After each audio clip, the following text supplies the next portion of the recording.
My name is Elinor Morgan. I'm Artistic Director at MIMA, and I'm joined this evening by Claire A. Baker, an amazing artist who we've been working with over the past couple of years at MIMA.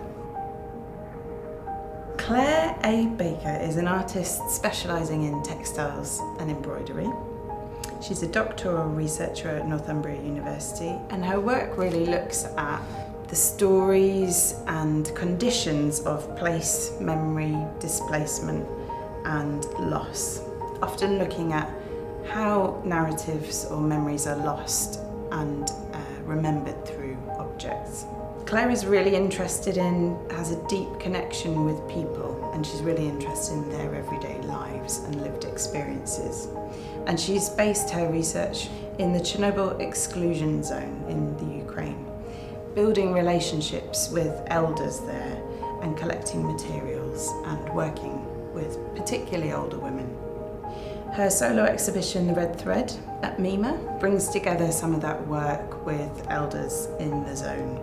So how did you start this relationship with the Chernobyl exclusion zone? How did you start to get to know the women there, the communities and the place? I was studying for my MFA and I was looking at dark tourism as a starting point. I used to like exploring abandoned buildings, and that was the reason when I found out you could go to Chernobyl that I was there as quickly as possible.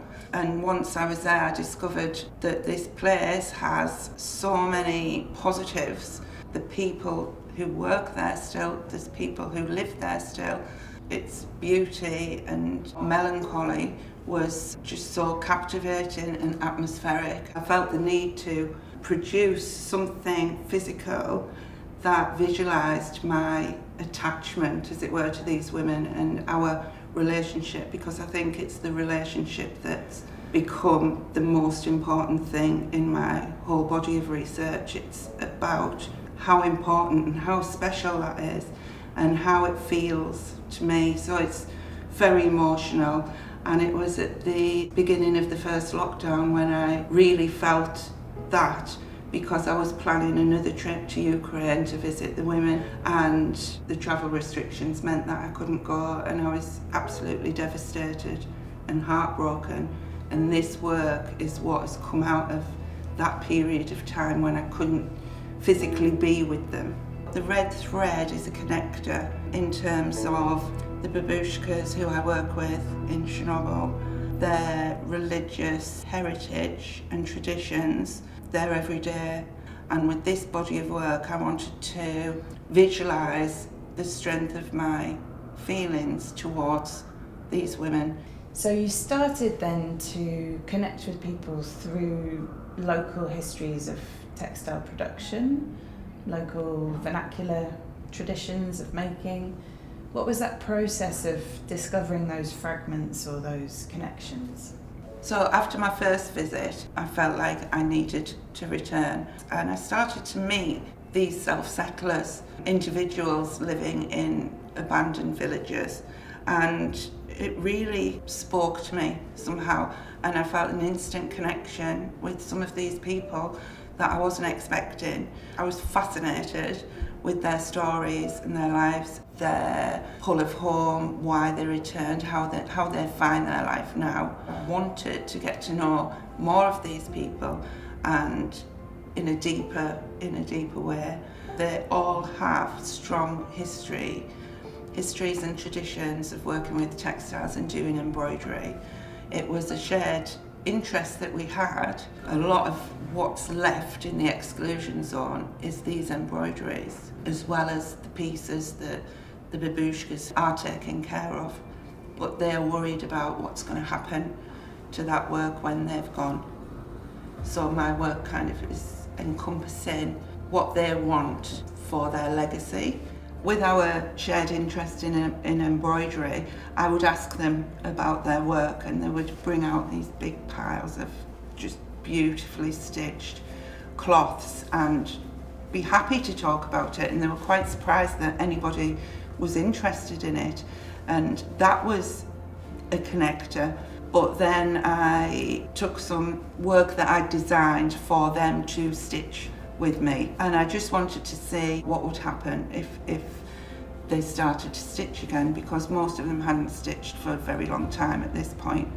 One lady hadn't stitched for 69 years, but she was happy to try again. And that was just so amazing that these women wanted to stitch with me, because we shared this love of embroidery. It was a really unexpected bonding process. The stitching became the way that we communicated, through eye contact, through gesture, through touch. I would never have believed the strength of the bond that came out of those sessions. The work in this exhibition, The Red Thread, is a collection of religious icons that represent how I feel about the Babushkas. The Babushkas became the icons, my icons. And I think the red thread is what is binding them together and connecting those past traditions and elements of their everyday with the relationship that we have with each other. There's giving and receiving.